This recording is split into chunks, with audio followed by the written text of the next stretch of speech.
Olá, estudantes da segunda série, tudo bem com vocês? Sejam todos bem-vindos, sejam todas bem-vindas à aula de História. Eu, professor Paulo Brito, Jéssica, nossa intérprete, para conversar com vocês sobre iluminismo, liberalismo econômico, né? Vamos aqui dar uma olhadinha nos nossos objetivos, né, da aula, conhecer as bases do liberalismo econômico. Essa teoria econômica, né, que surge aí com o iluminismo, se contrapõe ao mercantilismo econômico do período moderno e propõe aí novas formas, né, de economia, de enriquecimento da nação, né, de se fazer comércio, né, se distanciando do pacto colonial, se distanciando de algumas características que nós tínhamos no Estado moderno.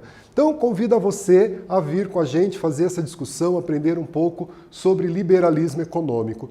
Afinal de contas, você lembra aí quem foi Adam Smith? Você sabe dizer qual era a sua afirmação em relação ao trabalho, né? Então vamos dar uma olhadinha aqui, né? Adam Smith foi um filósofo, economista escocês aí no contexto do iluminismo, né? No século XVIII, que publica os seus estudos sobre economia em uma obra, né? Uma investigação sobre a natureza e as causas da riqueza das nações, né? É um compêndio, aí um livro que vai trazer para a gente, né, bases da economia, da riqueza das nações, se contrapondo à política mercantilista tão comum no século XVI, XVII, início do século XVIII. E o Adam Smith, ele afirmava que só a riqueza, né, que o trabalho cria a riqueza e não o comércio, como acreditavam os mercantilistas, ou aí que a riqueza de uma nação estava pautada na agricultura, como afirmavam os fisiocratas. O Adam Smith, então, vai propor para a gente que a riqueza de uma nação está pautada no trabalho. Quanto mais uma nação trabalha, mais essa nação vai se enriquecer, se afastando aí das ideias mercantilistas e até mesmo das ideias fisiocratas, né? O Adam Smith pertenceu aí, então, à escola do liberalismo econômico. E aqui, ó, você já ouviu falar das grandes promoções do comércio, né? Como, por exemplo, a Black Friday, que acontece aí lá no mês de novembro. Por que será que acontecem essas promoções? Você já discutiu um pouco sobre ela? Qual o objetivo dessas promoções, né? Muita gente aí espera, né, a Black Friday chegar para comprar aí os seus produtos, né, ter aí um desconto maior nesses produtos. Será que existe alguma lei do governo, né, obrigando o comércio a fazer essas promoções? Será que é o governo que regula essas promoções ou é o mercado, né, através da lei da oferta e da procura, que propõe essas promoções, né, para aquecer as vendas, aumentar as vendas do comércio? Então vamos refletir também aí sobre essas promoções, né, que o comércio, as indústrias, o setor de serviços faz. Além da Black Friday, temos outras promoções aí ao longo do ano, né? Então aqui, ó, segundo Adam Smith, cada nação deveria se especializar em produzir aquilo que conseguisse fazer de melhor, né? Então, se especializar no trabalho. Lembrando que para o Adam Smith é o trabalho, né, que enriquece a nação. Estudar, portanto, os princípios do liberalismo econômico é importante para que a gente entenda, né, o sistema econômico atual. Afinal de contas, a política liberal proposta por Adam Smith no século XVIII, ela vai sendo reformulada, né, ao longo do século XIX ao século XX, e hoje nós aí temos uma política liberal acontecendo principalmente nos países ocidentais, nos países de economia capitalista. Beleza? Então aqui, ó, para entender o liberalismo, a gente precisa entender também o movimento anterior ao liberalismo, que é a escola fisiocrata, né? A escola fisiocrata tem como expoente François Quesnay. E o Quesnay, né, e outros fisiocratas, eles criticavam o mercantilismo, né? Aquela ideia de que a riqueza de uma nação estava pautada no acúmulo de metal precioso, a ideia do protecionismo alfandegário, a ideia do pacto colonial e do mercantilismo.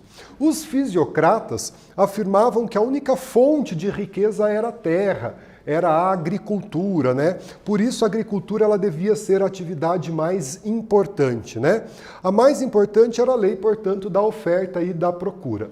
Os fisiocratas, eles estavam pautados em uma teoria, né, proposta por Malthus, que a população estava crescendo em progressão geométrica, enquanto que a produção de alimentos crescia em progressão aritmética, ou seja, né, A população ela dobrava de tamanho de tempos em tempo e a produção de alimentos não acompanhava esse crescimento da população.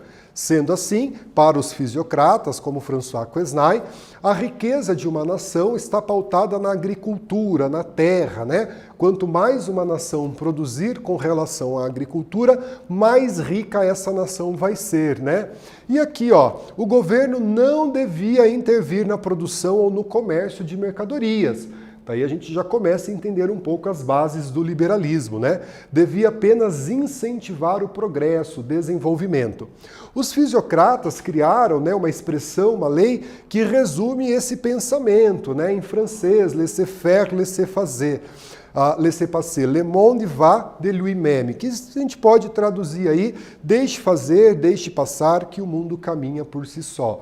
Ou seja, né, contrário, portanto, às políticas protecionistas típicas da economia mercantilista. Então, deixe produzir, deixe vender, deixe comprar. A lei da oferta e da procura vai regular essas relações econômicas segundo a fisiocracia, uma teoria um pouco anterior ao liberalismo, mas que já traz ali conceitos do liberalismo quando diz, por exemplo, que o governo não deve intervir na produção ou no comércio de mercadorias, né? Que o comércio se autorregula pela lei da oferta e da procura, e essa expressão em francês, deixe fazer, deixe passar, né? Que a gente tem uma atividade, vou ler o enunciado da atividade, né? Monte uma tabela com 2 colunas cujos títulos sejam, de um lado, mercantilismo, de outro lado, fisiocracia.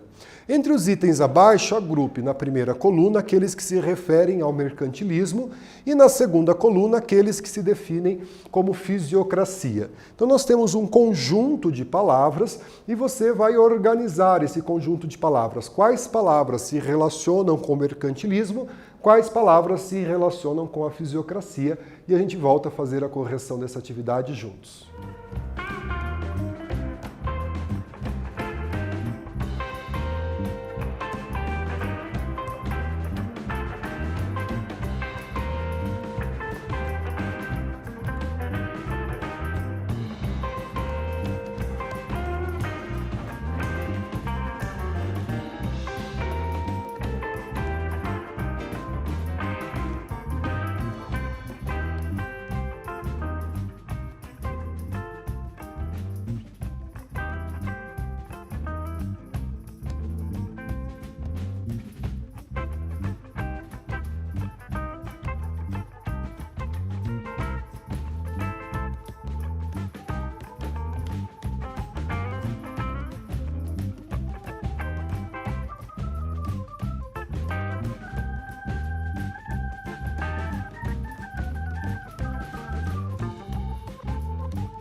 Galera, voltamos para corrigir a atividade, né? Então você tem aí um conjunto de palavras e você deve organizá-las numa primeira coluna as palavras que fazem relação ao mercantilismo, na segunda coluna as palavras que fazem relação com a fisiocracia. Vamos ver como fica então a nossa correção, né? Então aqui, ó, mercantilismo, né? Quais palavras nós vamos pôr na coluna do mercantilismo? Intervenção do Estado, século XV a XVIII, monopólio, protecionismo e metalismo como riqueza da nação.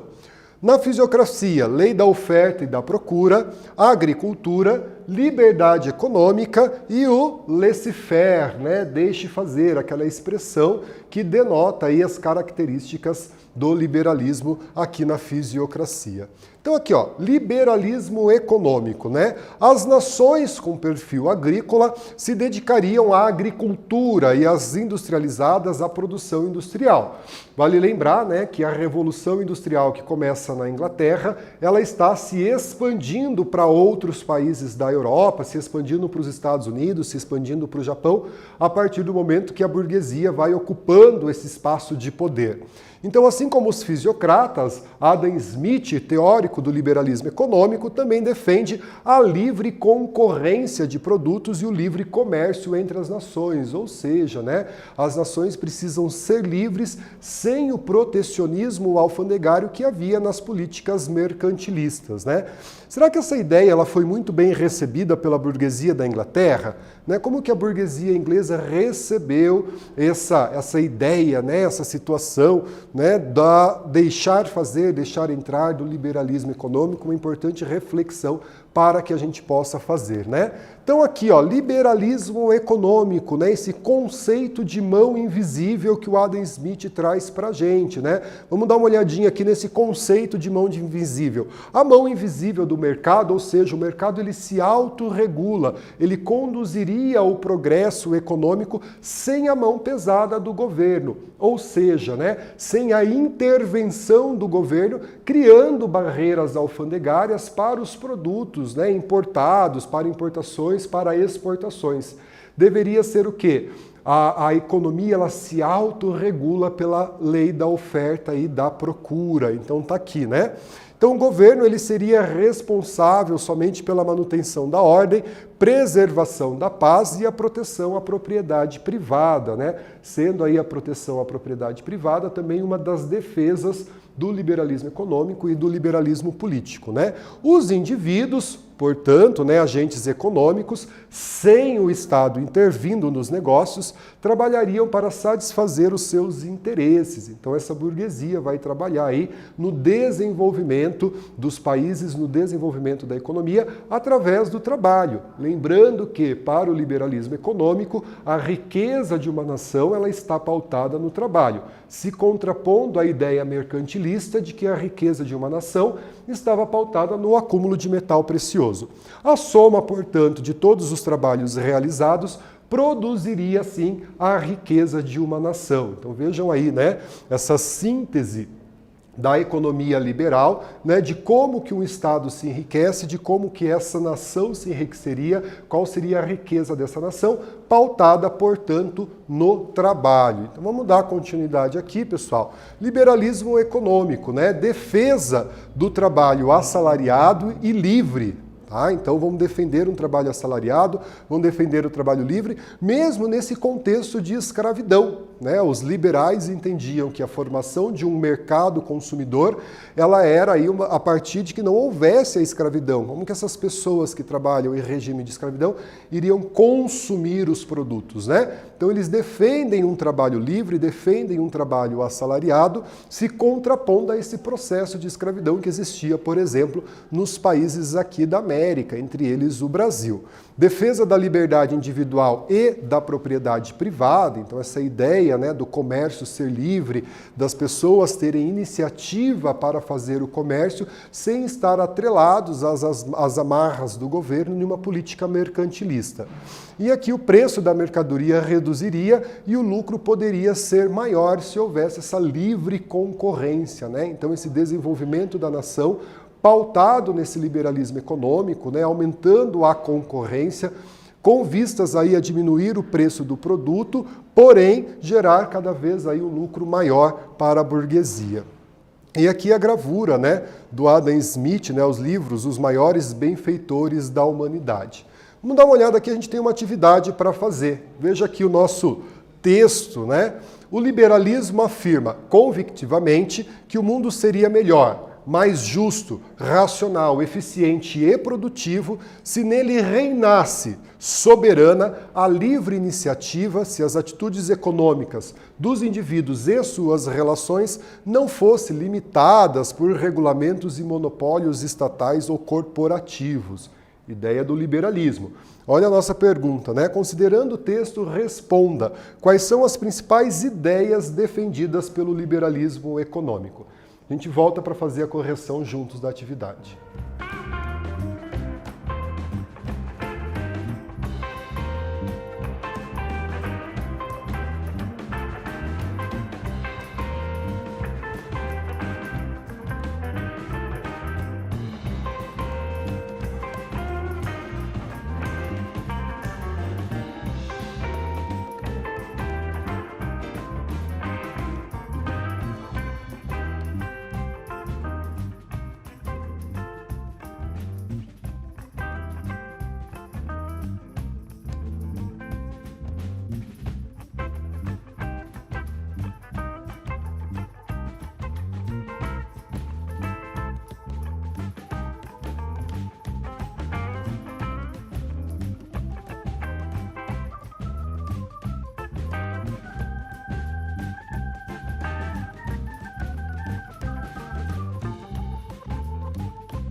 Galera, vamos corrigir a nossa atividade, né? Um texto aí bem interessante para a gente entender o texto e uma pergunta, né? Quais as principais ideias defendidas pelo liberalismo econômico? Então vamos aqui numa possibilidade de resposta, né? O trabalho como fonte de riqueza, ou seja, a riqueza da nação está pautada no trabalho. A liberdade de concorrência, a defesa do trabalho livre e assalariado em oposição ao regime escravocrata, defesa da liberdade individual e da propriedade privada, criticava a intervenção do Estado na economia, pois o mercado seria capaz de regular a produção da riqueza, né? E aí a lei da oferta e procura. Então veja aí que a gente traz nas nossas respostas aí algumas características do liberalismo. E aqui, ó, liberalismo econômico, se a gente for pensar aí nas vantagens do liberalismo econômico, né? Diminuição do gasto público, né? Essa terceirização de alguns serviços que ficariam a cargo do Estado passam então a ser administrados pela iniciativa privada, diminuição do gasto público. Melhoria dos serviços com competitividade, uma vez que nós não vamos ter aí, né, essas empresas estatais, né, a gente abre o mercado para a livre concorrência, gerando uma maior competitividade e também aí os serviços, uma melhoria nos serviços. Fim do protecionismo e das barreiras alfandegárias, né, então não haveria aí a cobrança de impostos pelos produtos importados, encoraja a produção e a venda de produtos tradicionais de um país, trazendo a riqueza em retorno. Então, algumas vantagens aqui do liberalismo econômico e agora a gente vê algumas desvantagens do liberalismo econômico. Então, também é apontada aí algumas desvantagens dessa teoria. Então vamos lá, né? Aumento da desigualdade econômica, né? Ele entende que a desigualdade é justa, já que cada um é livre para empreender, produzir e arrecadar o resultado dos seus esforços. Então, uma desvantagem é o aumento dessas desigualdades econômicas dentro do país, uma vez que cabe, né, a iniciativa da pessoa, ela é livre para produzir a sua riqueza. Contraposição dos interesses particulares em relação aos interesses coletivos, né? Então, a gente coloca os interesses particulares à frente dos interesses coletivos. Então nós temos aí as vantagens do liberalismo econômico, as desvantagens do liberalismo econômico, assim como nós vamos ter em outras teorias econômicas também, né? As vantagens e desvantagens em outras teorias econômicas. Convido vocês agora para a gente fazer mais uma atividade. Então olha aqui, né? Sobre o liberalismo econômico, preencha o fichamento. O que é solicitado, né? Principal autor. Qual é o principal autor do liberalismo econômico, a principal obra? Uma característica desse liberalismo econômico, uma vantagem, uma desvantagem. Vamos fazer aí um fichamento sobre o liberalismo econômico e a gente volta corrigindo essa atividade.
Pessoal, vamos então corrigir o nosso fichamento, né? Afinal de contas, qual o principal autor do liberalismo, a principal obra, né? Uma característica, para a gente sempre lembrar, a característica principal, uma vantagem e uma desvantagem. Trago para vocês, então, o principal autor daí do liberalismo, Adam Smith, né? O escocês Adam Smith, escreveu uma obra chamada A Riqueza das Nações, que traz aí as bases do liberalismo. Uma característica, né, o trabalho como sinônimo de riqueza. Então, para o liberalismo econômico do Adam Smith, a riqueza de uma nação está pautada no trabalho. Uma vantagem, né? Diminuição dos gastos públicos e uma desvantagem, o aumento da desigualdade social, da desigualdade econômica. Então, aí um fichamento. Você pode fazer o fichamento do liberalismo, da fisiocracia, do mercantilismo, né? Uma forma aí de estudo da gente consultar os conteúdos sempre que necessários. Beleza? Então, aqui, ó, retomando, né, as ideias da fisiocracia, aquela expressão em francês, laissez faire, laissez passer, le monde va de lui-même, né? O que ela significa? Deixe fazer, deixe passar, que o mundo caminha por si mesmo, ele se autorregula, né? Através da lei da oferta e procura. Os fisiocratas acreditavam que a riqueza de uma nação estava pautada na agricultura, pautada na terra, uma vez que havia um crescimento populacional, né, expoente, aí, crescendo, né, duplicando a população, e eles acreditavam que a produção de alimentos não cresceria no mesmo ritmo, portanto, os países que, né, investissem na agricultura seriam aí países ricos. Adam Smith, em As Riquezas das Nações, lança, portanto, aí as bases da teoria conhecida como liberalismo econômico, né? Fim da intervenção do Estado na economia, ou seja, vai se afastando das características do mercantilismo, teoria econômica do século XV, XVI, XVII e início do século XVIII, quando a gente tem o liberalismo econômico. Defesa da livre iniciativa, das liberdades e da propriedade privada. E para o liberalismo, a soma do trabalho de todos é, portanto, a fonte de riqueza das nações. Aí a riqueza de uma nação, portanto, pautada no trabalho. Galera, chegamos ao fim do nosso bate-papo. Agradeço a sua presença, agradeço a sua participação. Jéssica, obrigado pela tradução. Fiquem bem, se cuidem e até a próxima. Tchau, tchau.